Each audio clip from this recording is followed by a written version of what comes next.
Oh, hello there and welcome to Zoranland.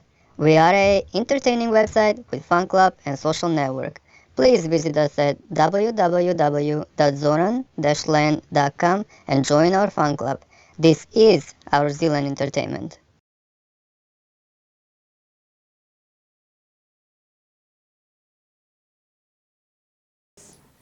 Him just jumping through a single hoop, so hoop, good, hoop, good, hoop, good, hoop, yes, hoop, yeah, hoop, hoop. All right, in, good, out, yes, all right. Now you're gonna have a second hoop. Go, go on, yay, down, good, stay, very good. For a small dog his size, being on a small target, being able to change position can be a little difficult at times, but it also helps him to learn balance. Say please. Say please. Say please. Say please. Yay, good job. All right. Okay. Come on. There you go. Okay, skip on. Yay. All right. Play the piano. No, hold on. Sit. Play the piano. No. Play again. Play again. Play the piano. Okay. Being as a Maltese Bichon, they usually don't do very well on the retrieving. He's been working really hard on it. Bean? Dumbbell. Yeah, dumbbell. Yes, good boy. Dumbbell. Yay, not bad, good. Oh. Get your keys. Yay, good job, very good. Get your keys. Beanie, get your keys. Yay, grind your piggy. Make a corn. Make a sound. Where's your piggy? Where's your piggy? Where's your piggy? Good. Around. Sit. Good. Down. Good. Sit. Stand, bow, bow, no, bow, good boy, down, roll over, all right, good boy, down, roll over, whoa, good boy, roll over, yay, good, oh, he's doing it, oh my, stay, stay.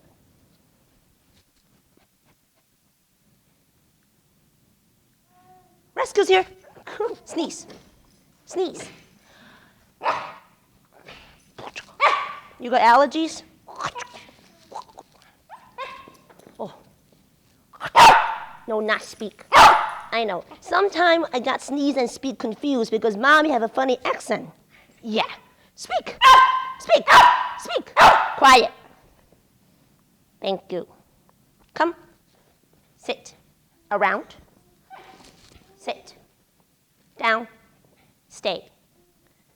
Good boy. That's a very good boy, Casper. Front. Good. Swing. Sit. Wait.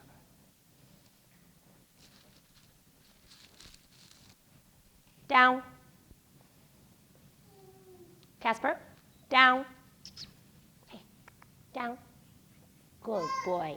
Wait. Very good boy, Casper. Come. Good boy. Watch. High five. Good. Shake paw. Good. Other paw. Okay. Other paw. Other paw. Other paw. Other paw. Good. Sing and dance. Sing and dance. Sing and dance. Sing and dance. His singing is not so good. Dance, dance, dance, dance, dance, dance, dance, dance.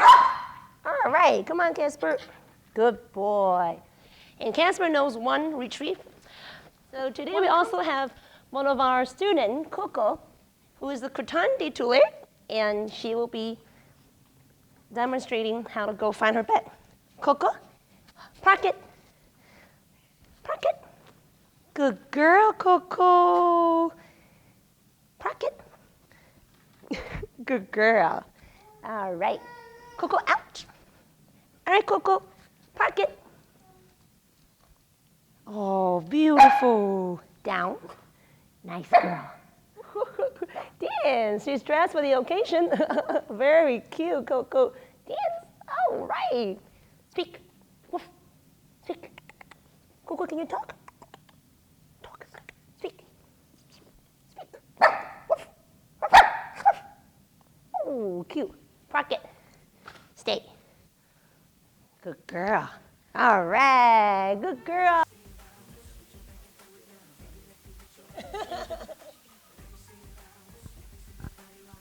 Thank you for choosing Zealand Entertainment. I'm Zoran, like you already know, and you're watching mine and yours Zealand Entertainment. We are coming to you from the Springs Clubhouse in Nova, Michigan.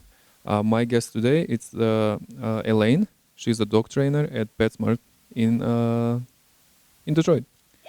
In West Bloomfield. Yeah. West Bloomfield. Okay. Tell me a little bit about yourself. How long you're known as a dog trainer? I've been working at PetSmart in the West Bloomfield location for about 5 years, and recently I had the great opportunity to actually become the area pet trainer for the company, which is a management position that I can actually help other trainers to better themselves in the program and to become better trainers. So in PetSmart, I've been involved for about 5 years, and before that, I was training individually for about 2 to 3 years. Okay. Later on, we're gonna see some of the tricks that you gonna do with the dogs. Yep, absolutely. If you wanna tell me the dogs, so we know who is at the show. This one here that I was holding earlier, who just jumped off, his name is Bean. Okay. We named him Bean because when we first got him, he has really long, lanky legs and a real little head. And he looks like a beanpole, so we just named him Bean afterward. He also rushed himself into the coffee table like the comedian Mr. Bean, so we think that was the perfect name. The other one we brought today is his older brother, and his name is Casper. Okay. We got Casper as a Christmas present, and at the beginning we were actually going to call him Jingle or Snowball, but none of them came true. And then one day my mother-in-law calls me up, go, Casper, the friendly ghost, because he's really friendly. The day we got him, we knew that he was just friendly in nature. He wants to be in everyone's business, and I thought, wow, Casper is just stuck in my ears the whole time, so that's the name we choose. And the third one was. And the third one, it's actually one of my students who I've been working with for years now. I've watched her grow up ever since she was a puppy, come into my puppy class in 2010. And her name is Coco Chanel. We call her Coco for short, and she's a Croton de Tulare. Okay, that's a brand. Yep.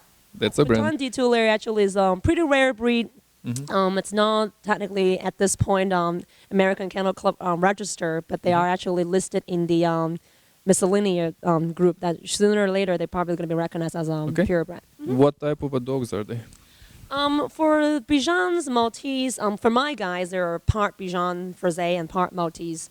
And Coco was a Croton de Tulare. All of them actually group into the, supposedly speaking, the Bichon Poodle group. In terms of grouping them as American Kennel Club, they are considered non-sporting, which is the Bichon Frise. And the Maltese is actually from the toy group, which bred for mostly companionship. They like to stay on your lap, and they definitely do that very well. That's for sure. The non-sporting group with the Bichon Frise or even the Croton, what makes them non-sporting, meaning that they don't necessarily need a whole lot of sporting energy, type like hyperness. They're not working breed like the Great Dane, the Newfoundland, or the Mastiff, things like that nature. But they're pretty enjoying just life. Non-sporting meaning that they are not hyper. They can do well in apartment building. They're good with children's. And I think if I were to actually reclass them, I would reclass them as utility breed. I think they can fit every job as long as you give them a purpose for life, but I don't think that non-sporting really sums up the Bichon personality after owning two myself. What dogs are considered as a small breed? That goes per pounds? For small breed, typically it goes by weight. Usually, let's say we're in the pet store shopping for dog food. If I ask somebody, hey, are you going to get small breed dog food? Usually what we're talking about is anything that is under 20 pounds. Some food company probably will make it even smaller. And now if you go to the pet store to shop for food, you have the choices between toy breed diet and the difference between small breed diet. Small breed diet probably is anywhere between 10, 15 pound range or 15, maybe a little over to 20. And the toy breed diet that's suited for toy breed dog probably will be under 10 pounds, such as Chihuahua, teacup Chihuahua, Maltese, sometimes miniature pincher, Japanese chin, Miki. Those kind of dogs probably will need the toy breed diet. And the difference between the two diet is that the toy breed diet suit for their high metabolism rate. And as you can see, the three munchkin that we bring today is high energy. They're running around everywhere as we're recording, and that high metabolism, they need a diet with a little bit higher protein in it to help them. The training for small dogs, is it the same like the training with the larger breeds? I would definitely disagree that the training small dog and big dog, it's the same. I would say in terms of just training, learning theory, training animal of all sorts, probably all the same. First, I would say you'll have to definitely find something that will motivate them. Well, when it comes down to a large breed, they're easier to motivate because they have a bigger stomach, so they're constantly hungry. If you have a dog biscuit, I don't think a golden retriever will care whether you have a milk bone or some other type of regular biscuits, but the little guy like the Maltese, the Bichon, the Coton, the Shih Tzu, those guys, they do have a quite picky appetite. So not a lot of times the typical dry biscuit that you can get at the dog store can motivate them to at least do a trick. Because their stomach are small, so that if you're looking to use food drive to motivate a dog, you don't really have much choices because very quickly they'll be full. So you do have to have different ways to motivate them. The other reason why I would say training a small dog and training a big dog, it's different.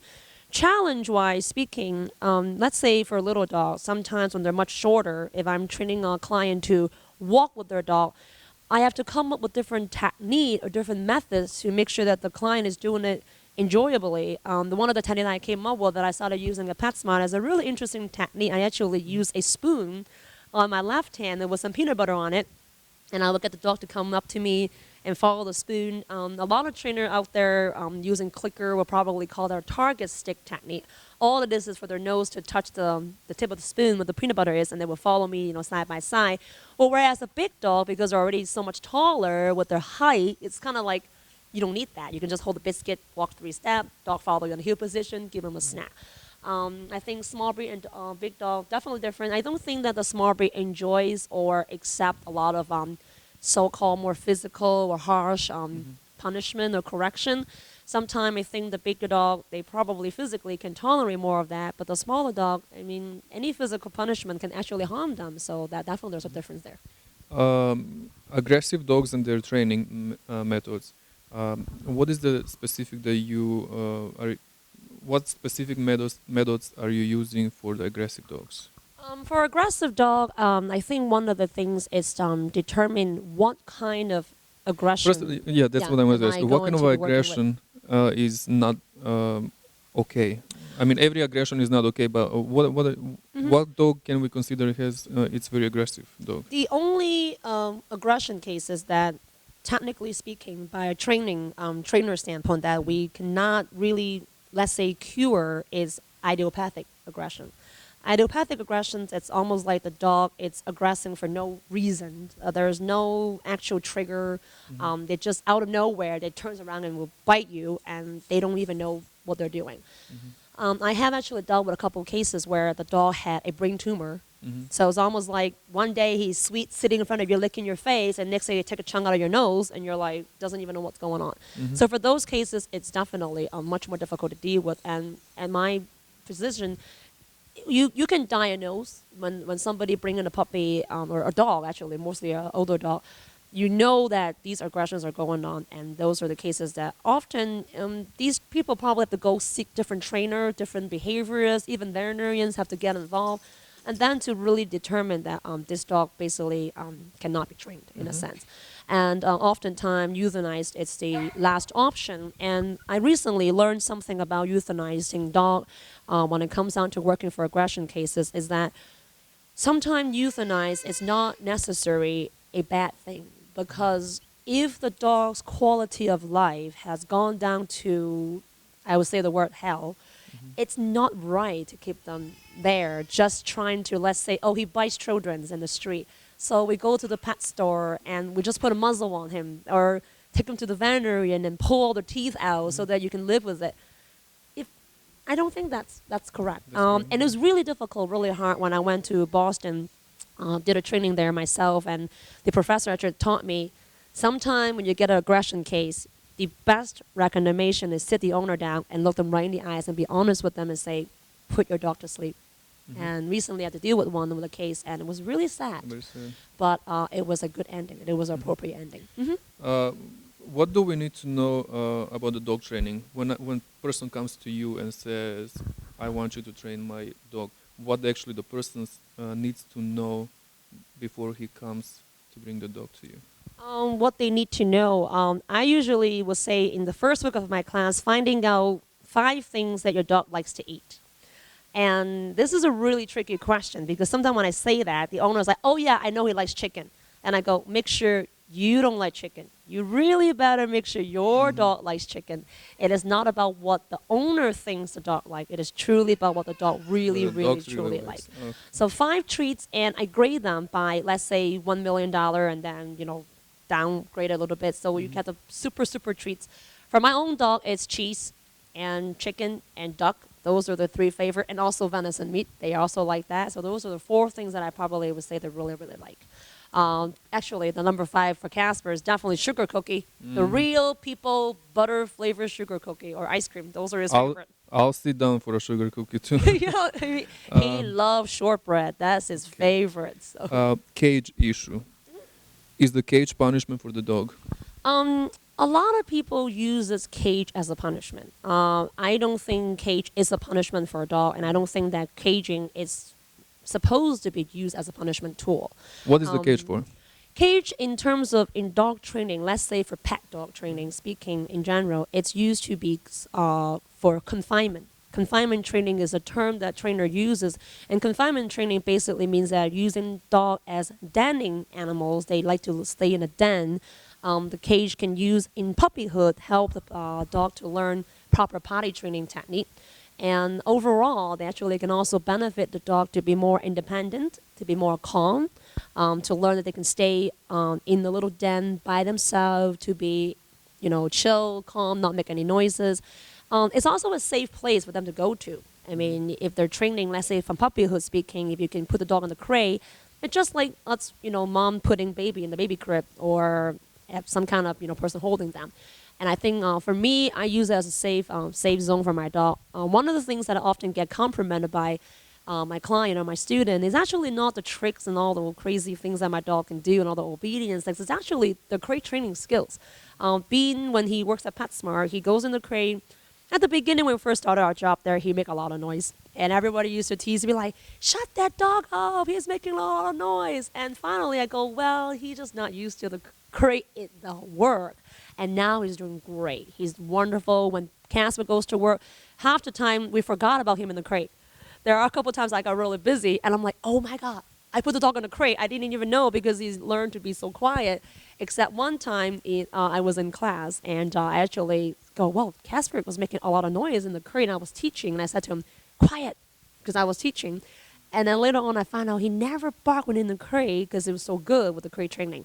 I found out he actually made a diarrhea in the crate. So he rarely make any noises, but when he does make a noises, he's like, "You suffer the consequences, Mom." There was a giant cleanup I had to do for like an hour. So How to choose a dog for a certain owner? how to choose a dog for a certain owner? It's excellent question. There are so many People breeds getting out a there. dog and they have problems later on. They don't know what to do with the dog. They don't have the proper space that the dog need. They live in an apartment and they get a large breed. What will you suggest? I would say the most important thing, number one, it's always do your research. I say this all the time, almost every day to different clients, different students, different people. Always do your research before you get a dog. Number one, size is important. Sometimes you'll be surprised. I've seen people in PetSmart and they have this little, let's say, Mastiff or Boxer or Husky. And I tell them, you know that this dog is going to grow to be 100 pounds. They look at me like, really? I said, yes. Do you have any idea you have a Boxer? They're like, oh, I didn't know. I thought they were going to be 40 pounds. I'm like, no. They're going to be There's at the least probably problem 60. right there. So some people get a dog knowing the breed, and they didn't even know that a Mastiff is going to grow to be 195 pounds, probably heavier than themselves. And then at the beginning, they're so cute, but the little puppy honey would went away, they're gigantic, and then now size, of course, becomes a matter. Number two, I would say picking a dog, allergy is a big problem. Sometimes people get a breed, they go, well, I don't want them to be shedding, so I'm not choosing the typical German Shepherd, Golden Retriever, Beagle, Bulldog. But then what find out is that some people actually is not allergic to the hair so much of the dandruff as actually the saliva. So it comes down to breeds such as the French Bulldog, the Boston Terrier, things that basically like snot a lot or snort a lot, things like that, breed, or Mastiff or Newfoundland, they would drool. It turns out that the hair, the dandruff, do not bother the family, but the saliva actually was they become allergic to. So I think those two main things, size, care, temperament, activity level also is important, and I think the allergy factor will be a huge, whether this dog is going to be able to stay in the home forever or not. The health issues about and care about your dogs. Any problems with the health? For the breed that I brought today, the Bichon Maltese and the Coton. What are their weak points? They're very prone to skin allergy. They're absolutely very prone to skin allergy. I think because they are white skin dog, they have what we call the pink skin. They don't have much pigmentation in their skin, and a lot of times they're very prone to environmental allergens, allergies, or food allergies. Actually, being the one who wears the flower collar, he suffers food allergies, and we've gone through lots of skin testing. At the beginning, we were hoping that he doesn't have environmental allergies, because environmental allergy, he would need to receive allergy shots in order to treat him.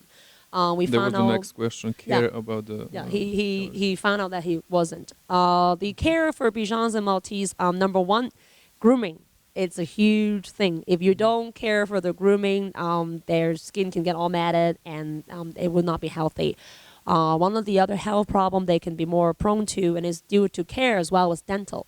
Bichons and Maltese and Coton, they're very, very prone to dental problems. So early on, preventative care is extremely important. Getting them used to teeth brushing, getting them used to just massaging their gums, and just get your routine cleaning done. Because like for Bean, for example, he already lost 4 tooth, and Bichon typically do have bad breath. So, but preventative care is important. What is the origin country of the? For the Coton, they're actually originated in Madagascar, which is really close to, I think, the French region. They're all kind of like right around Mediterranean Sea. Bichons are more like Mediterranean Sea and French kind of area. Bichon Frise actually is little white dog in French. Coton, from what I know, it's cotton in French, is what coton means. So coton de Tulare. Coton is known to have the fluffy hair, which when you feel it, it feels like cotton on your hands. So that's why they call them coton de Tulare. As the dog trainer, what kind of a food will you suggest for them to the diet that you mentioned before? What is the? You don't have to name the brand, but just tell me what we are supposed to avoid. What not to give them? What we're supposed to avoid, number one, I think really huge is preservative. Corn, wheat. However, with corn, it's a really controversial topic, because there's a lot of big brand food company or manufacturer out there continue to use corn in their food manufacturing. Or they will use, let's say, traces of corn, such as corn gluten or corn starch. So it's not necessarily corn, but it's some form of corn that is in their diet. What affects on their body? I was going to get to what it affects them with corn is that it can affect their serotonin level. So sometimes if your dog is already really hyper, the corn actually cannot suppress their mood and makes them more hyper. So oftentimes what you will feel is that you will find out after your dogs have dinner, they will run around the house like vroom, vroom, vroom, like they got a little turbo button that you cannot shut it off. And then the minute they finally rest, they kind of have the little, almost like a mood swing. They will go through really hyper, crashes down. So they got these like almost like behavioral mood crashes. And I do think that corn could be affecting it. There are many, many studies out there. Rice or oatmeal, rye, even now all the grain-free diet out there using potato or peas, beans as protein sources, I think was much better.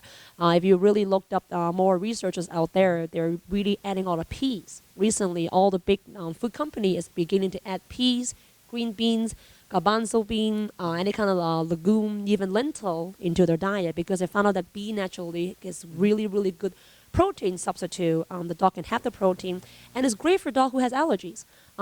Like Mr. Bean, like my own Bean himself, he's eating a diet right now with duck and legume, and it's great food. It's basically consists of just duck meal, and garbanzo bean. And I always joke to him and go, "You're a bean and you're eating bean. That's great." He loves it. So. Yep. Elaine, how important is to find the right veterinarian clinic doctor? It's extremely important. We have a couple vet that we seen and uses, and the one that I use that I really truly love is Dr. Christine Scott in Birmingham Clinic. She's located in Whitworth Avenue in I believe Birmingham. And the reason why I really like her is she really takes the time to make relationship with my dog. Casper, ever since he was little, he always was a little nervous around the vet. Whenever he goes into the vet, his tongue turned purple. And the story how I got to know this vet, Dr. Christine, is that her assistant actually was one of my clients. She used to come to my store, and she owns giant Newfoundlands and Great Dane. You can't miss it when you're trotting in the store with two big dogs, and she also runs a rescue. So she was a great doctor. Other doctor that I have used are really good. The surgeon that is actually in advanced clinic for Casper's knee, Dr. Alma. He was also a really, really good doctor. Very, very bright. I liked his practice. Dr. Karen and Dr. As in Plaza Vet in Farmington Hills are also really great vet I like because he does focus on not just the health care of the dog, but the behavioral care of the dog. So he often sends dog to me for training, for classes, where a lot of vet out there sometimes just don't even ask, or they don't even go, "Oh, your dog is snarling at you," maybe because they have a rotten tooth. So sometimes finding these vet who really are willing to take an extra step and not just doing the routine protocol of, "Oh, sniffle, let's give them some antibiotic." Whereas, really asking, how's the dog eating? Is the dog sleeping okay? Is he waking up in the middle of the night? Checking the weight and spending an extra 10, 15 minutes because dog cannot talk. It means a lot. So it matters to people. Exactly, if the veterinarian it's willing to book an appointment for an hour to spend with you, rather than doing so-called quality versus quantity, I would rather choose a veterinarian who will do quality not quantity, not protocol. Back to the breed, Catan. Tell me the detailed description about the dogs. What is unique about them? How they're supposed to look like? For the Catan, actually, from the researches that you could probably looked up, they actually have two different kinds. Catan don't just come in all white. They actually do come in tricolor. They come in buffy, brown, white. They can actually be seen as black and white. They do come in two different sizes. If you go onto the Catan Associations of America, they actually will tell you recently a lot of U.S. breeder because of for making the Catan to be more pure white, they might have possibly actually have traces of Maltese or Bichon Frise actually bred into it. So sometime, let's say with Coco, I think oftentimes people probably mistaken that she's a Maltese more than she's a Catan because she does have more of a Maltese face, and the hair feel will be a little bit more silky type like. Any marks? No, not necessary. Some of them had a little bit buffy color on the ears, kind of like Casper does, but for the most part, just because they want to make them to be pure white, the Catan Club actually trying to mix into the Maltese a little bit and make them a little bit smaller in size too. If you truly get the Catan that actually come from Madagascar, you have to get a hold of only 62 breeder, I believe, in the country that actually have the connections to the actual descendant breeding program. I think the breeding style in Madagascar, and you can actually choose the ones that are tricolor. Their sizes usually range a little bit bigger, probably about 18 to 20 pounds for that. Okay. But I knew that they were actually a very ancient breed. They've been based in Madagascar for a very long time, ever since I think even the early 1900s. They were found in historical painting a lot, and they were become more well known because people started traveling with them. The royalty used to own them, and they were used to be known as circus dogs. They're great companion dogs. Okay.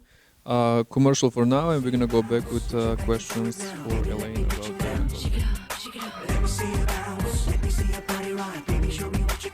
We are watching Zealand Entertainment. Elaine, back with the questions from our people on the Facebook and Twitter. Okay. there is a lot of questions people want to know about the dog training and obedience. The first question is going to be, how can I control my dog when it comes to animal aggressions? This is from Steph Koljanin from Croatia. That's Okay. actually my friend. I personally know. For animal aggression, it's first of all, it could be defined as two different types. Number one is the animal aggression towards dogs. And even under that category, you can define it as two different types. Number one is to aggression towards strange dogs, which is dogs that your dog don't know, unfamiliar with. Maybe a dog just happened to got loose, ran out of the street, and run into your dog, and then decided attacking each other. Then it could be aggression to known dog, which is dog that the dog plays with and decided that one day I'm just gonna aggress with it. Then the second type of animal aggression is that your dog has aggression towards other animal, such as not getting along with cats, ferrets, whatever it might be, chinchilla, bunny, lizard. Some dog that I've heard actually would jump in a fish tank trying to kill fish. I've actually heard that before. Or birds trying to chase bird. I have a German Shepherd that was very aggressive with bird. They had to rehome their bird. Ended up. So there's two different types. And for the one that is, let's say, the aggression towards different species, my best recommendation really is that dogs are predatory instinct animal. That means that sometimes they have such a high prey drive. Unless the owner can find a way to, let's say, train or somehow the word tame that prey drive with proper training technique, such as desensitizing the dog not to chase for something that is really, really fast running. Actually, the best technique to control prey drive is actually adapting the retriever gun dog training technique. Put a dog on a long leash. You throw something like a ball that the dog, the ball will roll really, really fast, and then the dog basically would get a correction. By the time it gets to the end of the leash, boing, they can't get it anymore. And the minute the ball stops, which equals an animal, it stopped moving, then you can let the dog go ahead and have it. Although sometime with that, still the dog sees a real animal running. They still have the really, really high instinct to chase it, like terriers and whatnot. Oftentimes, I think every student, every pet owner go, it worked, but man, if there's a squirrel out there, he's want to kill it. But the killing instinct in the dog is so strong. If that was related to not, let's say, wildlife, it is so much more like cat or ferret, go back to that topic. I would say management is a huge deal. Training a dog really strong leave it command and a very strong impulse control exercise, such as telling the dog, being sit and stay in one spot so you can let the cat out and feed it. That probably would be the best. The best solution ended up if that does not get resolved, one of the party maybe have to be rehomed at some point. Okay. Another question is, how do you train a puppy that was previously abused without making it too timid? Are you using the same procedure like for abused kids? Dogs or a regular dog? For abused, one thing that I like to mention when I'm dealing with dogs who people get from rescue and shelters, they will come to my classroom and they will say, well, this dog is really timid and shy around strangers or men. And then they immediately tell me, I think he was abused. I think some man But must how have-" do we know it was abused or not? Unless Is there any symptoms that the actual- dog shows? A lot of dogs, if they're under socialized, rather they have an actual reported abused history, they could still be hand shy. Meaning of if somebody reached out to pet it, they probably will back away, they will growl, they will grr, as a defense just saying, not comfortable with you coming into my personal space. So that can happen, regardless of this dog has had a abuse history or not. As a matter of fact, a lot of times when I'm dealing with rescue dog, they said to me that this dog has an abuse history, but it's not proven. This dog's probably just under socialized. It was So never physically abused. You use the Physical same abuse, techniques? I think the way to determine it, it's wounds. There are certain wounds when you found a dog on their body, they're not natural causes.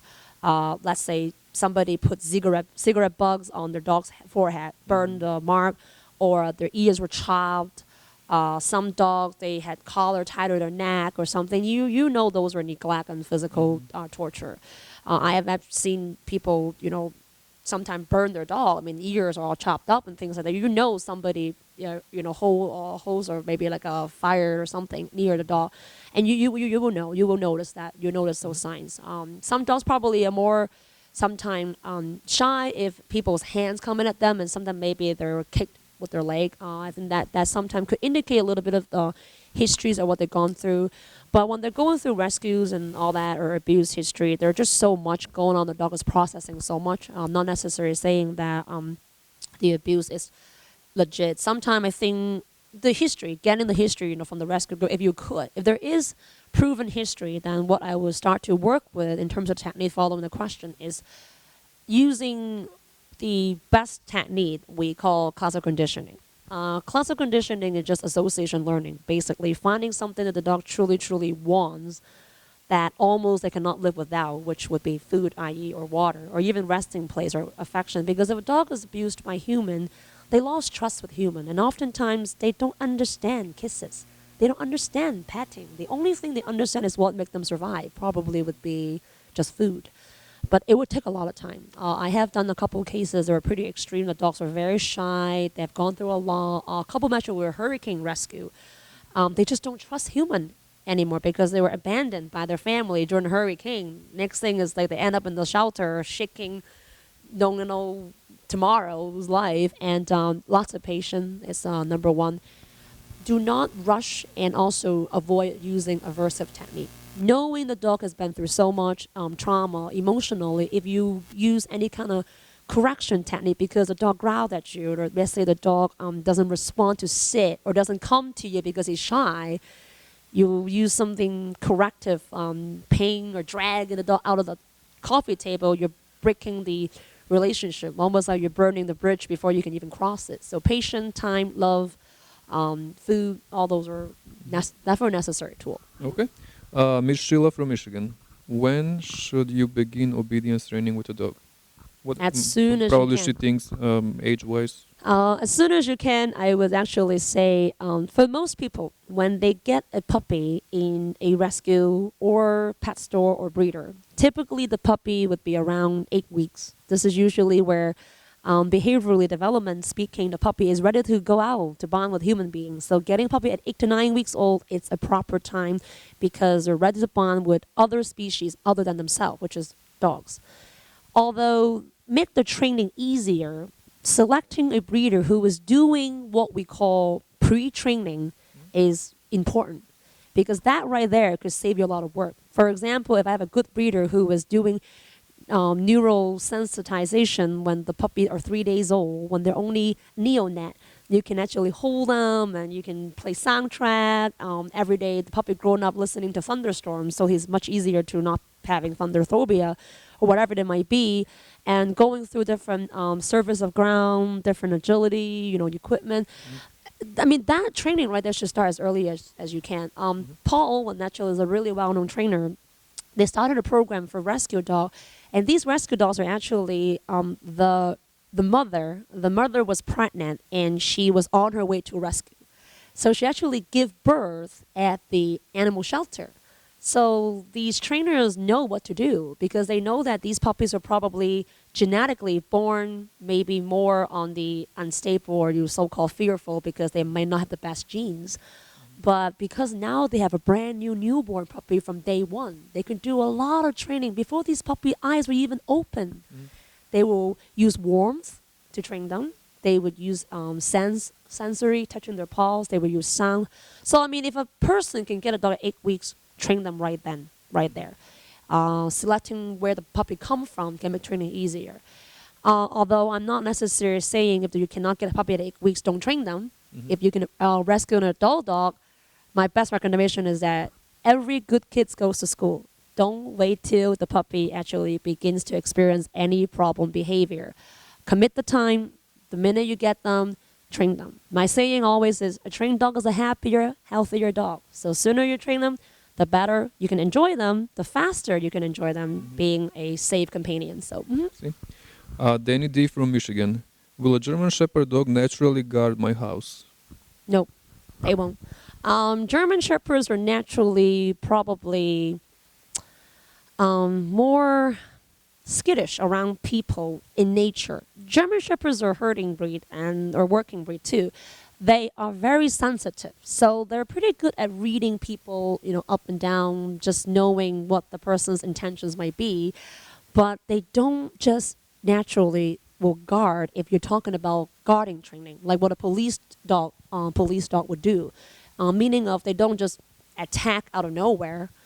Although I do trust the dog's instinct, I really do. Let's just say if I own a German Shepherd and someone burglar come into my house, I don't think the German Shepherd will just let them steal everything without making a woof.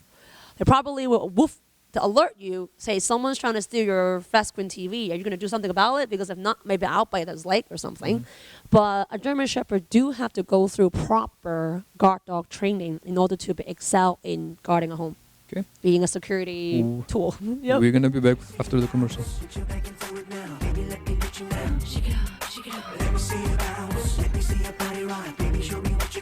Welcome back.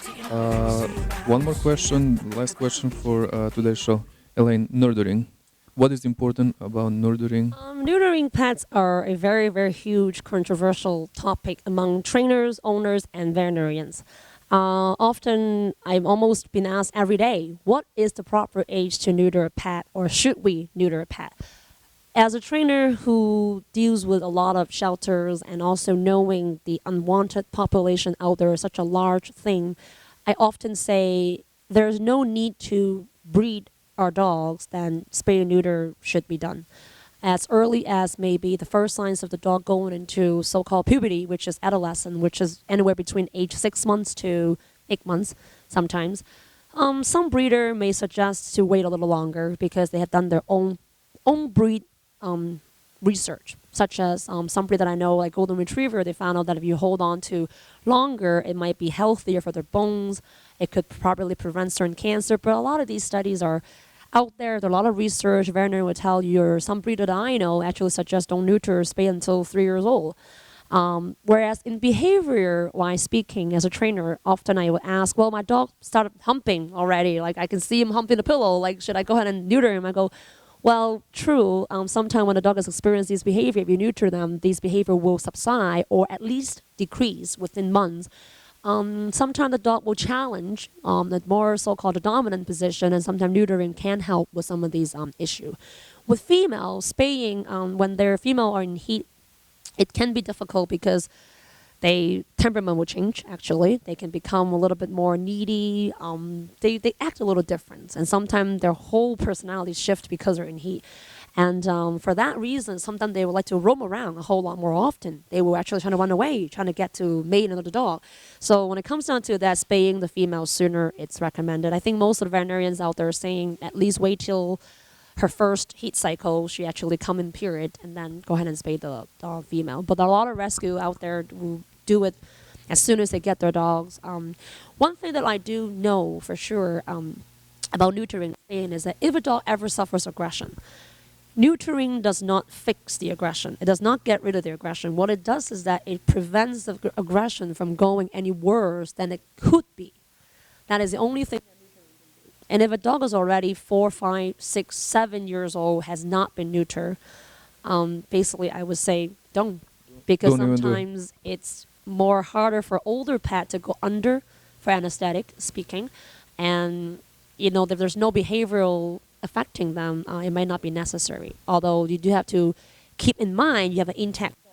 When you go into boarding, dog park, dog hotel, these facilities, the owner has to take in more consideration. And sometimes a lot of places nowadays are not welcoming intact animals. So spaying and neutering probably is the best option. Where can people find you? They can find me at the West Boneville PetSmart, which is located on Orchard Lake Road and 14 Mile in West Boneville. And I'm there almost every day. You will come in and probably hear me talk through the classroom, and no matter where you're at, you can hear me. Do you have a website? I don't. Yeah, No. I just strictly work for PetSmart at this Okay. point. And like I said, if you come by, I'm sure you will see me. Okay. We have another surprise. For the next show, we are coming up with another breed. Thanks for watching. Thank you.